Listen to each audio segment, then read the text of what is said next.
A perplexing new report circulating in the Kremlin today issued by the National Nuclear Risk Reduction Center, NNRRC, states that for the first time in history, the United States has violated the most central provision of the Treaty on Open Skies, OS, by refusing to certify Russia's advanced Tu-214 on surveillance plane and led NNRRC Chief Sergei Ryzhkov to declare, in breach of the Open Skies Treaty provisions, the head of the U.S. delegation refused to sign the final document, without giving any explanations or reasons, and citing direct instructions from Washington but whose circumstances surrounding the Ministry of Defense, that oversees the NNRRC, warns is directly related to all of the scientists at America's National Solar Observatory, located in Sunspot, New Mexico, having all mysteriously fled their posts, and who are now believed to be hiding underground.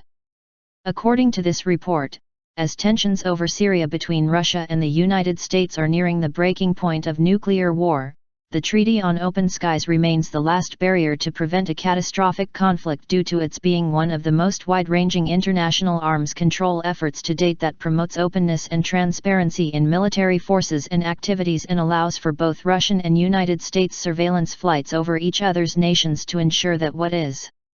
being said, as it pertains to military activity, is, in fact, being done.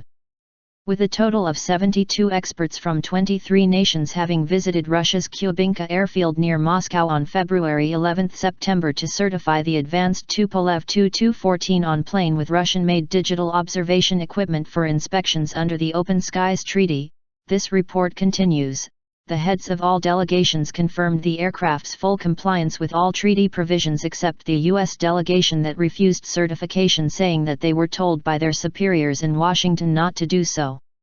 As to why the U.S. violated the Open Skies Treaty in such a blatant way as nuclear war fears around the world rise, takes a very strange turn in this report when the Ministry of Defense begins citing a Foreign Intelligence Service, SVR, investigative document relating to their surveillance of a team of American scientists who traveled last week to Nova Scotia, Canada to monitor buoy temperature readings in the Atlantic Ocean and whose stop in the little fishing village of Shag Harbor was followed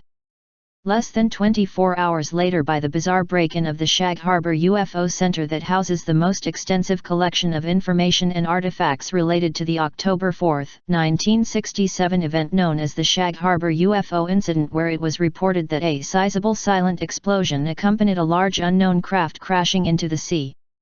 Though the true significance of what these American scientists were doing in Nova Scotia is not fully addressed due to its higher classification rating than this general information report allows, the SVR does note that their communication activity with the National Solar Observatory in New Mexico caused the scientists there to suddenly abandon their scientific facility, many of whom shortly afterwards arrived at their sister scientific facility in New Mexico known as the Richard B. Dunn Solar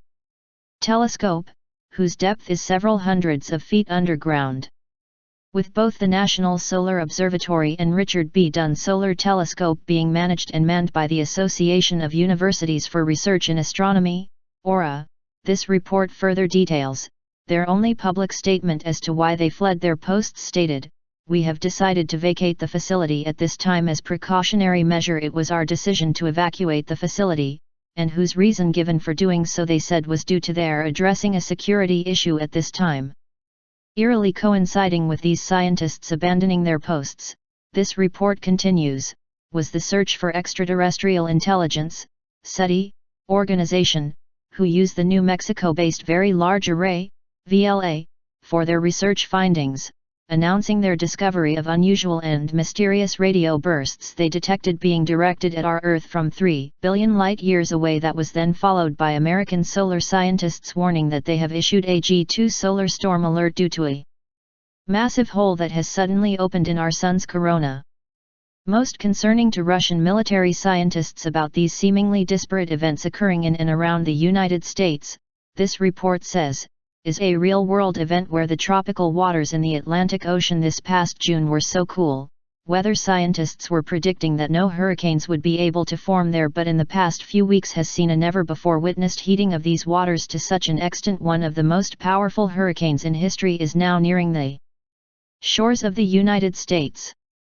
Alarmingly to be noted, too, this report concludes, is that during the exact same time the Atlantic Ocean has been heating up over these past number of weeks, civilian airlines flying around and through these ocean waters have been landing and discharging hundreds of ill passengers in both the United States and Europe, all of whom are reporting flu-like symptoms that are, also, the exact initial symptoms that would be seen in those experiencing radiation sickness, and whether this radiation is